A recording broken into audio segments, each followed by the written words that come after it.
सबैलाई नमस्कार। म नारायण शर्मा। अहिले कहाँदेखि हेर्दै हुनुहुन्छ? अगर यो भिडियो तपाईहरुले हेर्दै हुनुहुन्छ भने च्यानललाई सब्स्क्राइब गर्न पनि नभुल्नु होला। कहाँदेखि हेर्दै हुनुहुन्छ कमेन्ट पनि गर्न नभुल्नु होला है त।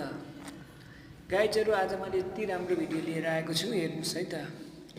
यो हाम्रो पार्कमा रहेको एउटा चाहिँ मृगले सधैँ एउटा मात्रै बच्चा जन्माउँथ्यो है। हेर्नुस् है, आज 4वटा बच्चा जन्माइरहेको छ। हेर्नुस् है त। यस्तै नयाँ भिडियोहरू हेर्न चाहनुहुन्छ भने मेरो च्यानललाई सब्स्क्राइब गर्नु, लाइक गर्नु, कमेन्ट गर्नु नबिल्नु होला है त।